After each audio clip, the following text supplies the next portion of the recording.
하세요. 나무아미타불, 나무아미타불, 나무아미타불, 나무아미타불, 나무아미타불. 나무아미타불, 네, 반갑습니다. 나무아미타불.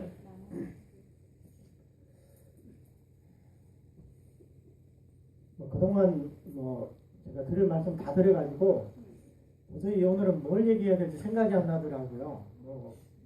얘기를 하도 재탕을 하는 거고 그래가지고 뭔 얘기를 할까 아무 생각이 안 나더라고요. 그래가지고 불과 몇 시간 전에 몇 가지만 적어봤어요. 뭐라도 해야 되니까. 사실 우리 이 연불이 특히 이제 연불수행 같은 경우에는 그동안 이렇게 법문하다 보면 이제 느끼는 게 있는데 이 연불수행에 대해서는 진짜 그 사람이 어떤 이제 무상감, 이 세상이 무상하다 이런 것을 좀 깊이 느끼지 못하는 사람들은 들어도 안 들은 거와 마찬가지다.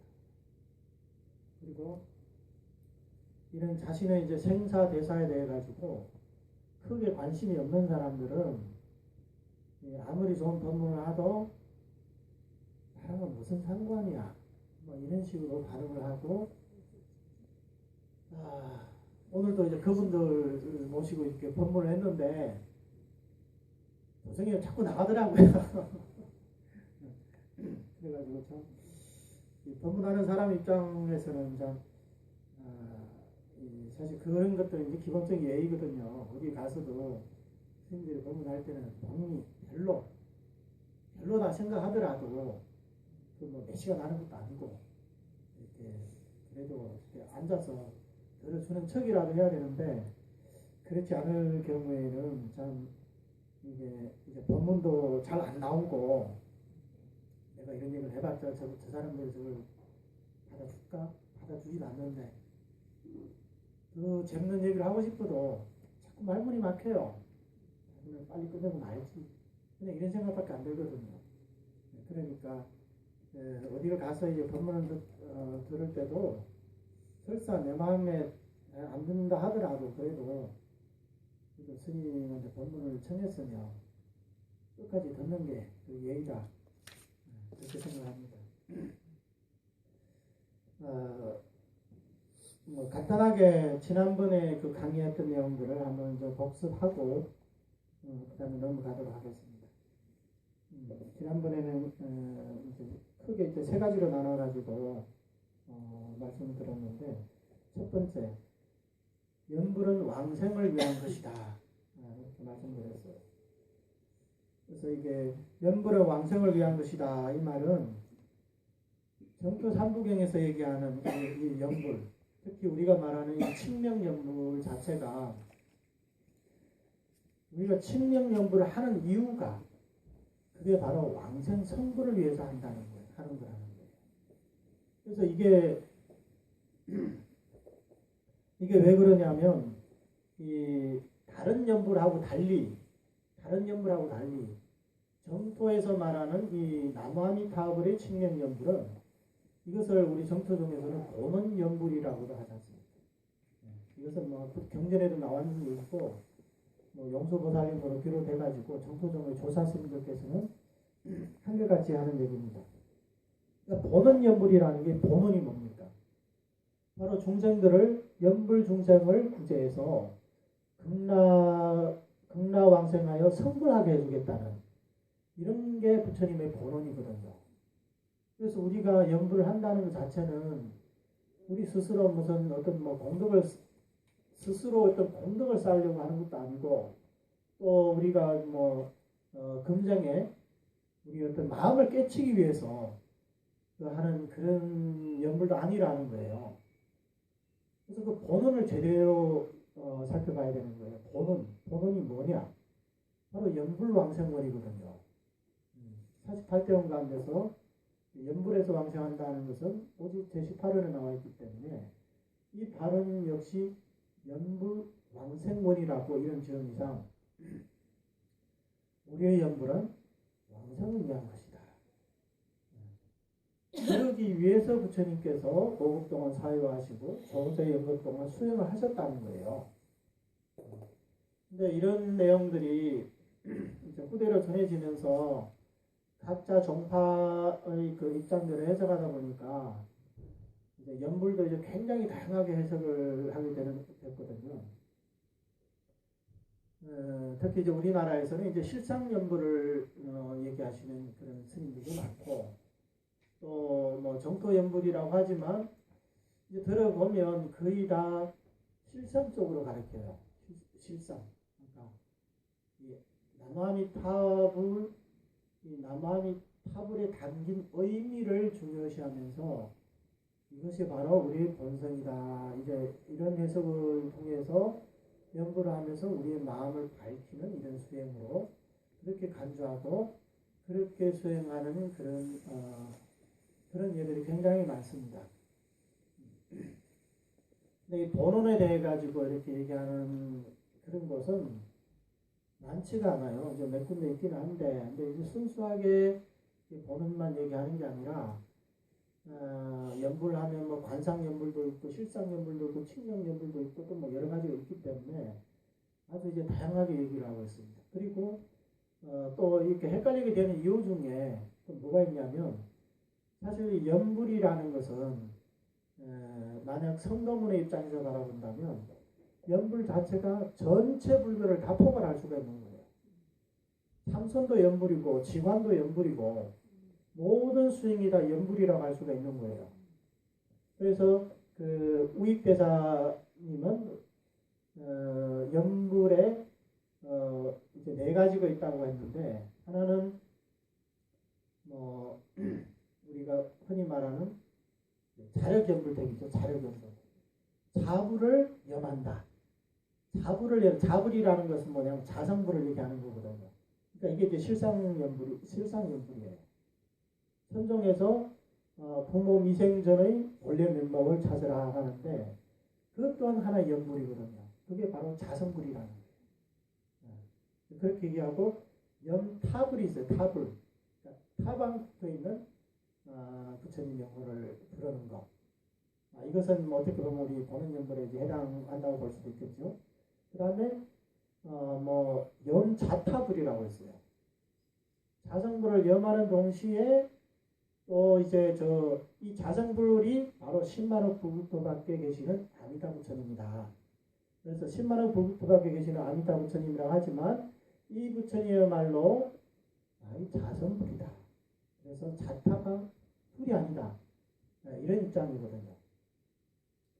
이제 그러다 보니까 이제 모든 수행을 연불로서 다 이제 포괄을 하게 되는 거예요.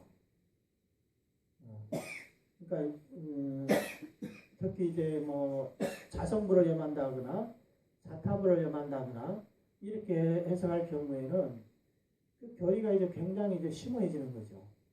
심오해지는 거예요. 근데 어떻게 해석하든 간에 이것은 이제 거의 이제 자력 연불의 범주에서 크게 벗어나지는 않아요.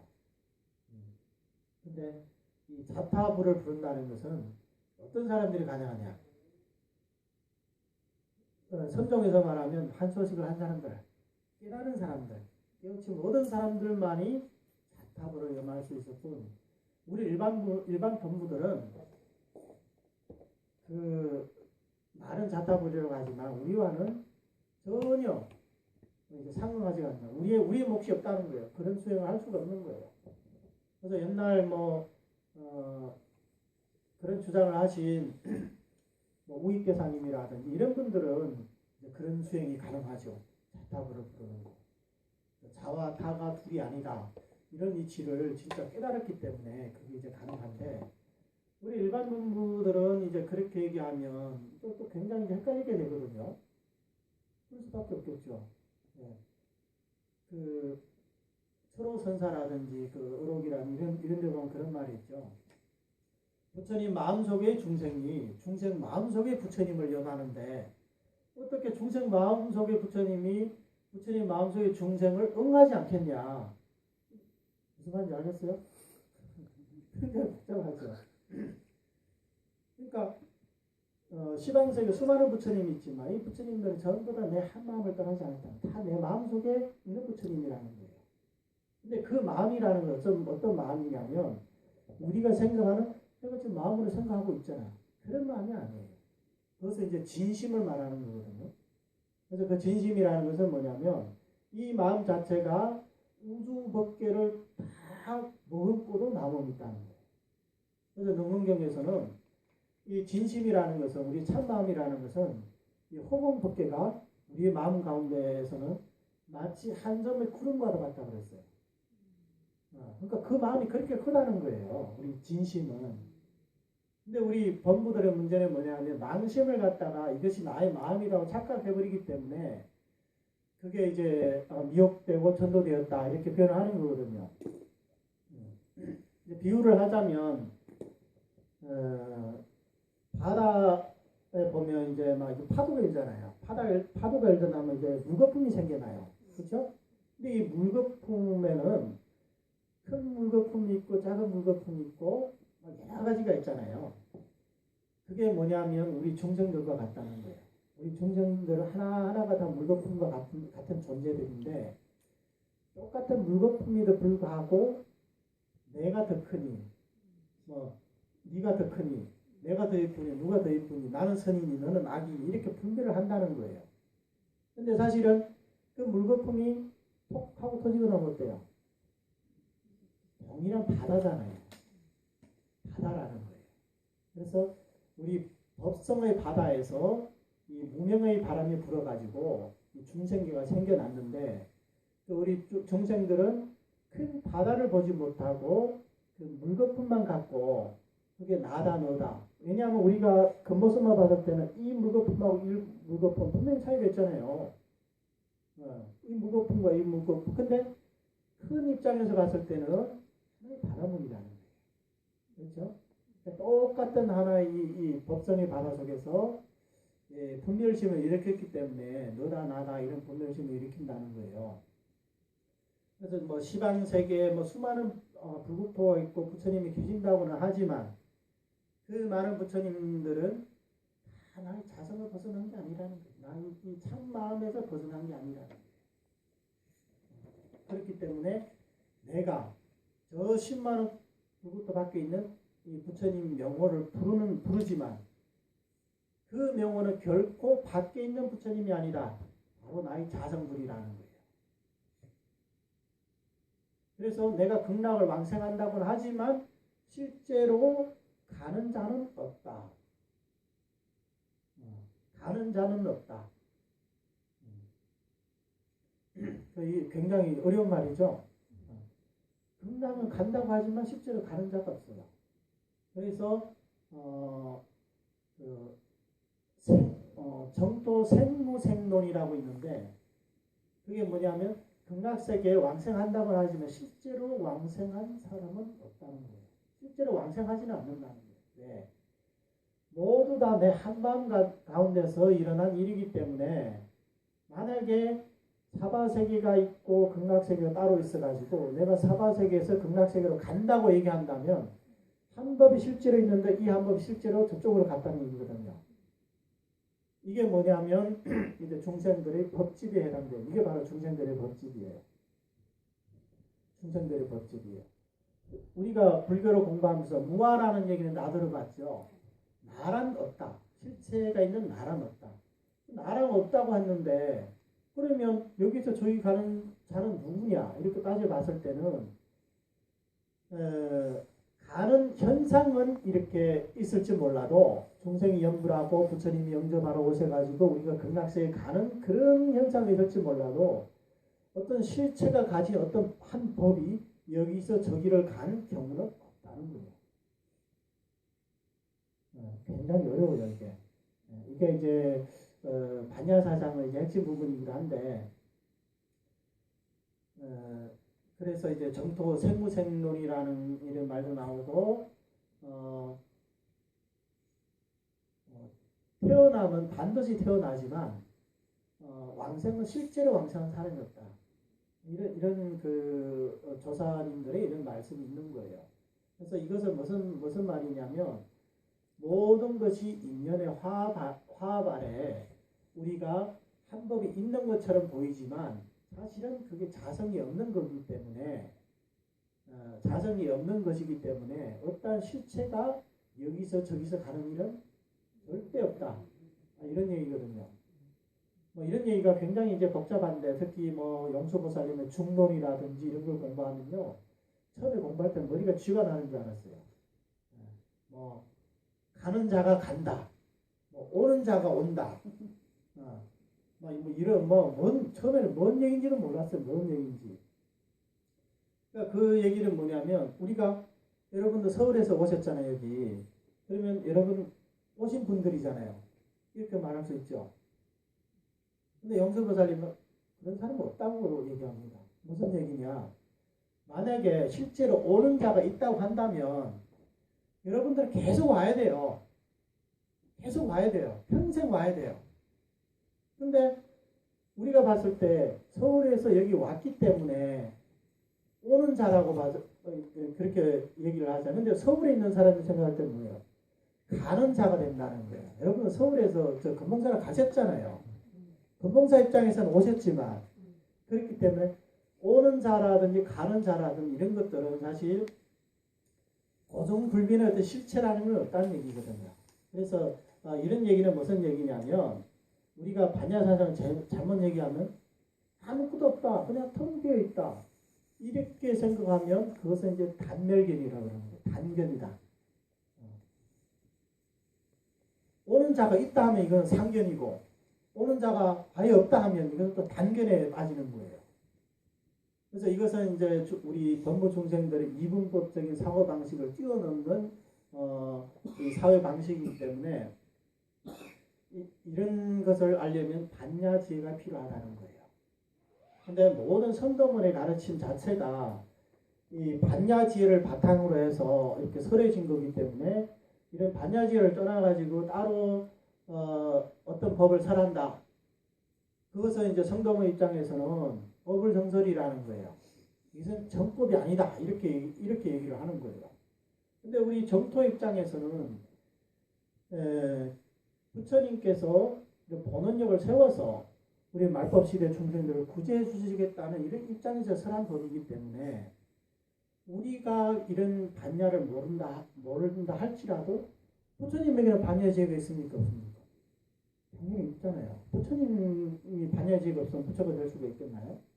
그러니까 부처님께서 이미 이런 그런 것들을 다 생각을 하셔가지고 이 법을 선택해 주신 것이기 때문에 우리 입장에서는 부처님의 가르침만 따르면 그 부처님의 반야지혜를 우리가 다 수행한 거랑 마찬가지가 되는 거예요.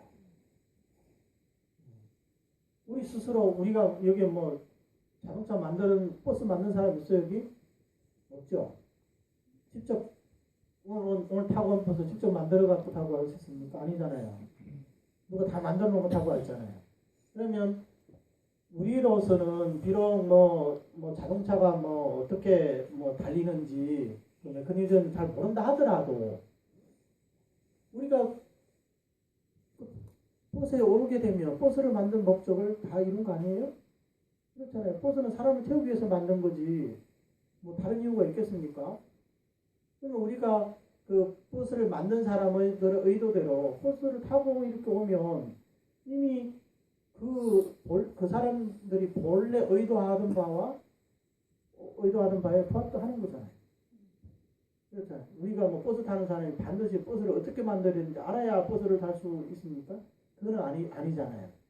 그러니까 이것이 뭐냐면 부처님의 이제 철저한 자비심으로 우리와 같은 이런 업력본부 이런 중생들을 구제하기 위해 가지고 부처님께서 무려 5급이라는 세월 동안에 사유를 하셔가지고 우리 중생들을 위해서 선택해 놓으신 그 연불이 바로 본원연불이라는 거예요. 그래서 우리는 연불을 하면서 연불을 왜 하냐 이렇게 누가 이렇게 물어보면 왕생에서 성불하기 위해서 하는 것이다. 연불하면 왜 왕생할 수 있냐? 이게 바로 부처님의 본원이기 때문에 우리가 왕생할 수 있다. 이렇게 얘기할 수가 있어요. 근데 이제 아쉽게도 한국 불교나 이제 중국 불교나 이 정토 사상을 얘기하는 데 있어가지고는 거의 보면 이렇게 본원 사상을 이렇게 얘기하시는 분들이 극히 드뭅니다. 뭐 없다고는 말 못하겠어요. 왜냐하면 제가 뭐 다 아는 건 아니니까 혹시나 그 중에 있으신 분들도 있겠죠. 근데 제가 아는 바로는 없다는 거예요. 예. 천도대사님 이후로 그 중국에서도 이런 본원연불 이런 사상이 중국 땅에서 거의 사라졌기 때문에 이제 당나라 말기에 그래서 그 뒤로 이제 정토를 해석하는 데는 전부 다 이제 뭐 실상연불이나 뭐 이런 뭐 칙년연불도 있긴 하지만 그것도 이제 자력과 타력이 이제 함께 어우러진 이런 수행이거든요. 그래서 반드시 내가 어느 경지에 올라야만이 왕생할 수 있다. 이런 생각들이 굉장히 강합니다. 그래서 중국 불교도 마찬가지로 이렇게 이런 선도대사님의 이런 본원연불 사상에 입각하지 않으면요 대부분 다 그런 식으로 생각해요. 부처님 쪽으로는 아무런 문제가 없지만 그래도 내가 어느 정도까지는 해야 그래야 부처님의 그 본원의 배에 올라서 금강을 완성할 수 있지 않냐 이런 생각들이 굉장히 강합니다.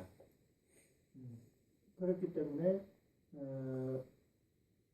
끊임없이 이제 자신의 어떤 삶의 행위를 규범하고 거기서 이제 삶의 행위를 바르게 하고 이렇게 수행을 많이 해서 공덕을 쌓음으로써 부처님의 이런 원력에 부합하기 위해 가지고 엄청나게 이제 공부도 많이 하고 수행도 이렇게 많이 하는 사람들이 많아요.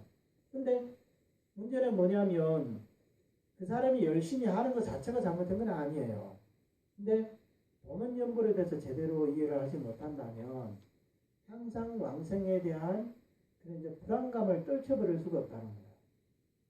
근데 사실은 이 본원연불의 의미를 제대로 알고 나면 연불은 왕생을 위한 것이라고 했는데 우리가 연불을 하는 이유는 우리가 연불을 통해서 왕생을 하려는 이유는 우리 자신이 이런 삼업을 통해 가지고 개성애를 닦고 이런 탐진치를 끊을 수 있는 그런 능력이 없기 때문에 특히 우리 말법시대 범부 중생들은 거의 다 그런 프로들이거든요. 우리 불자들 치고 누가 마음이 청정하기를 해지기를 원하지 않습니까? 전부 다 나도 마음이 청정해지기를 원해요. 그리고 누구나 그 업장소멸하길 바라겠죠. 당연한 거예요. 하지만 그게 안 되니까 이제 문제라는 거예요. 안 되니까. 그리고 설사 할 수 있는 사람이 있다 하더라도 이것을 보편적이지를 못하다는 거예요. 그러면 애초에 부처님께서 발언을 하실 때 시방세계 중생들이 하면서 이렇게 발언을 해 나온 거잖아요. 그러면 시방 중생에는 당연히 마음 청정한 사람도 있을 거고 마음이 산란한 사람들도 있을 거란 말이에요.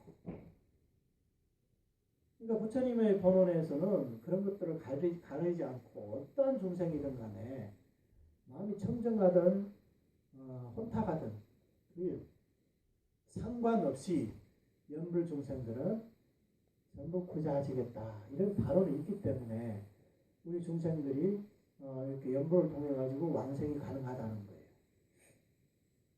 만약에 우리가 그렇게 잘났다면 우리 스스로 본인의 이름을 불러야지 왜 부처님의 명으로 부릅니까?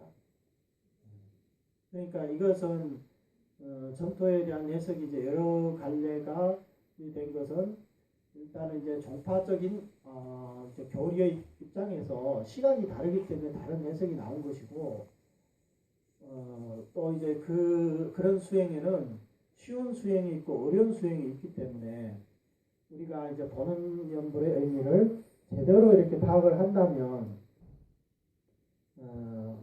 진정한 이 정토종의 연불행자 그리고 100% 왕생이 보장된 자 그리고 안심하고 연불할 수 있는 그런 이제 연불행자가 될 수 있다.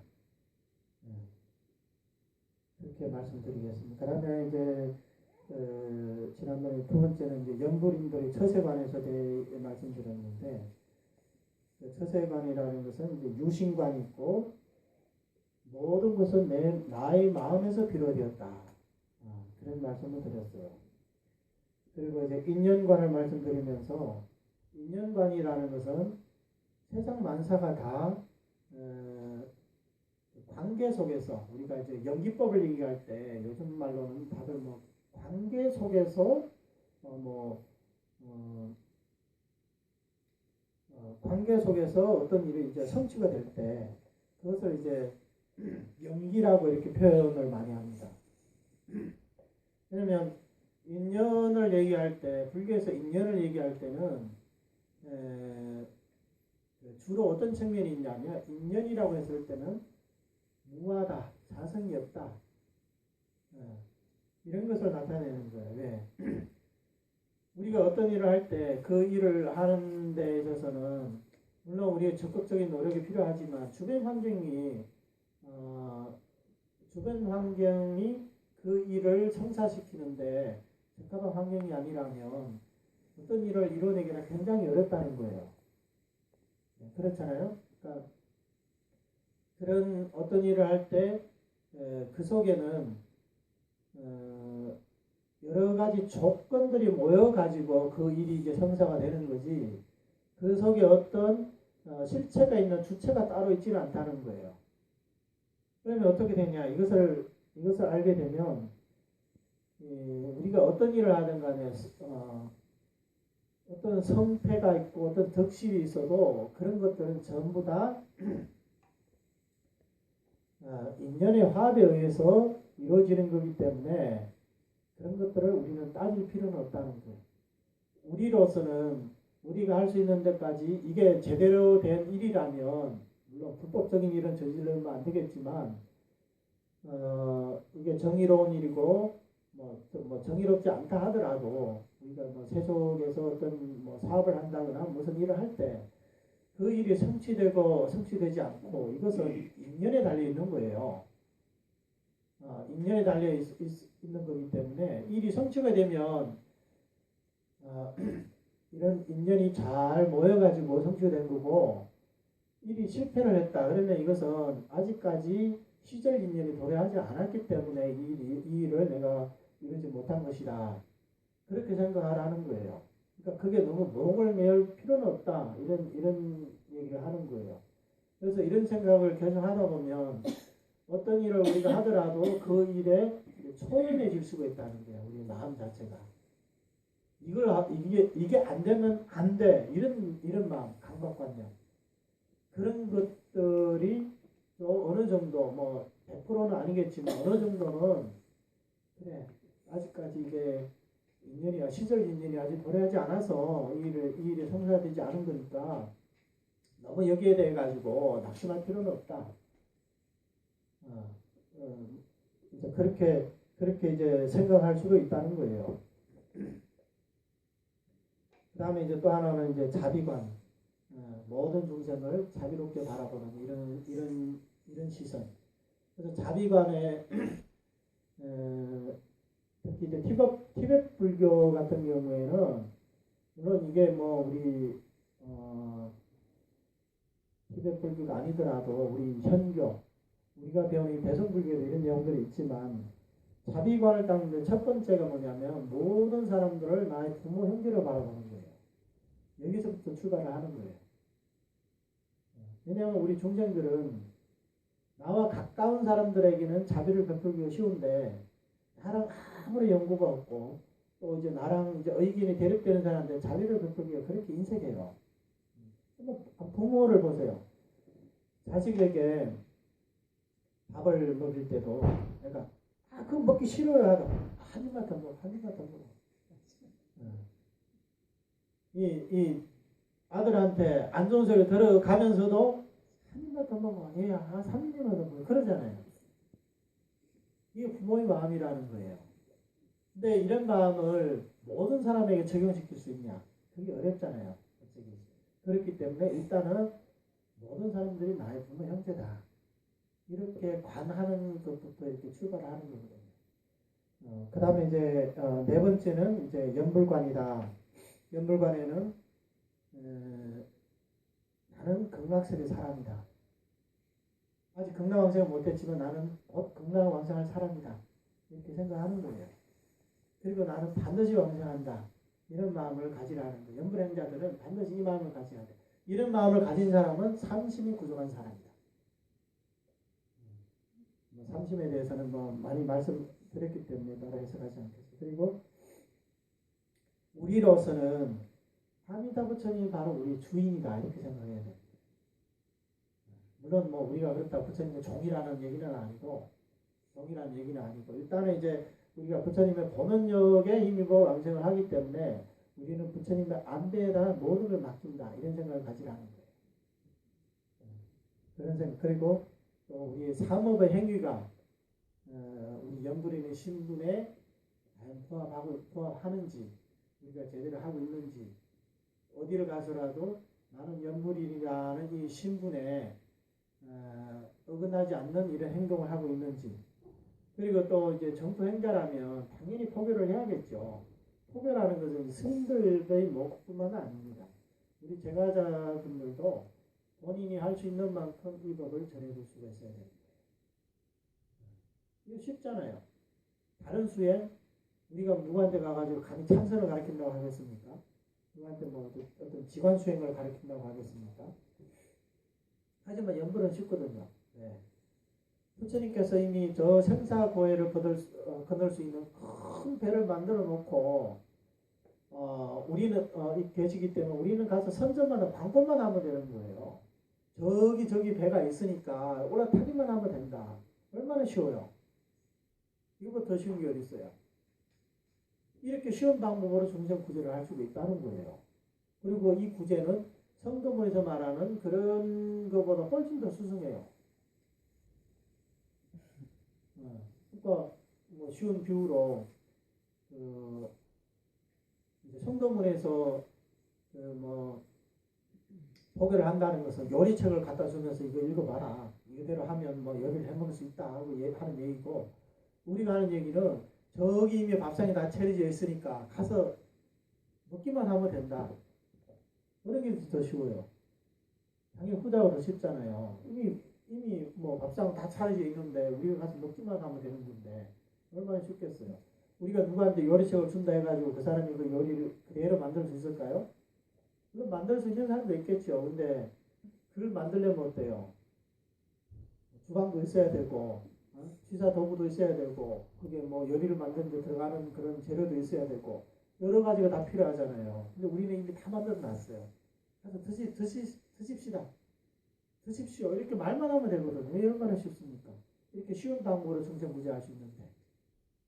그러니까 이런 좋은 방법이 있으니까 우리 불자님들은 특히 연불행자들은 내가 할 수 있는 데까지 이런 포기를 해야 된다. 그 다음에 항상 우리가 연불행자로서 우리는 항상 중생들의 이익을 주고 있는지